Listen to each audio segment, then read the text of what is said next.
Women make up 50% of the global population, yet they often struggle to achieve economic equality or even the same level of political freedom as men. And despite some progress over the last few decades toward female empowerment, the coronavirus pandemic has undone some of this progress. So why are women struggling more than men? The gender gap describes the differences that men and women face in their daily lives, from finding a job and salary prospects to their intellectual and political prospects. In 2020, the World Economic Forum's Global Gender Gap Index, which measures differences in health, education, economics, and politics between men and women, showed that while no country has achieved full gender parity, the top three countries, Iceland, Norway, and Finland, have narrowed the divide. But the index also showed that countries such as Jordan, Turkey, Japan, and Hungary have more work to do to ensure both genders have similar opportunities. And whilst there has been a clear narrowing of the divide in health and education, this index shows that women's participation in politics and the economy still falls short. Globally, women make 77 cents for every dollar that men earn for work of equal value. And the coronavirus pandemic is making life even more difficult for women. Although they make up just 39% of the global workforce, they represented 54% of the overall job losses as of May. This contrasts with previous recessions, which impacted male workers more severely. But traditionally male-dominated industries, such as construction and manufacturing, have continued to operate closer to their pre-pandemic levels, while sectors which have a greater representation of women, such as hospitality and retail, have been hardest hit by the pandemic. In the US, women make up 52% of the hospitality workforce, but accounted for 54% of job losses in the sector in April 2020. And despite accounting for only 48% of the retail workforce in the US, women made up 61% of job losses.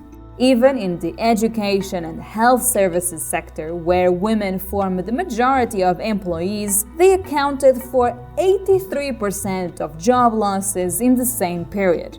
At the same time, stay-at-home orders in many countries have meant that children were unable to go to school as usual. This has increased the burden on women, who have had to juggle increased childcare responsibilities with their professional lives. For women who are self-employed or working informally, such as domestic workers or street vendors, the challenges posed by the coronavirus shock are even greater because of the precariousness of their jobs. They're also more likely to find it difficult to access credit in order to rebuild their careers.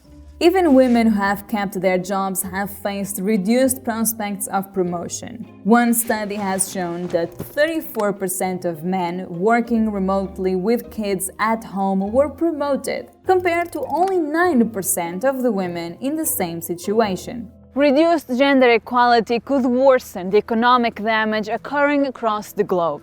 Without action, the COVID-19-induced gender gap could shave off $1 trillion from global growth in 2030. This is because the increased female participation in the labor force boosts productivity and increases wages for all workers.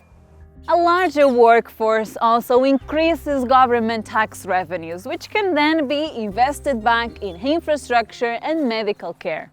Allowing women the flexibility to choose their careers isn't just preferable for those who gain the freedom to follow their interests, but it's also beneficial for the wider economy, as their skills can be deployed in appropriate jobs. That's why institutions like the International Monetary Fund have called on governments to step up their support for female workers. These measures could include passing more favorable parental leave laws for both genders, subsidizing childcare costs, and improving access to education.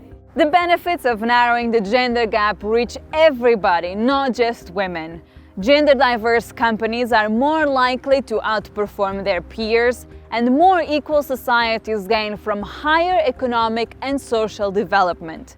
In times of economic uncertainty, these advantages may be more valuable than ever. Hi everyone, thank you so much for watching.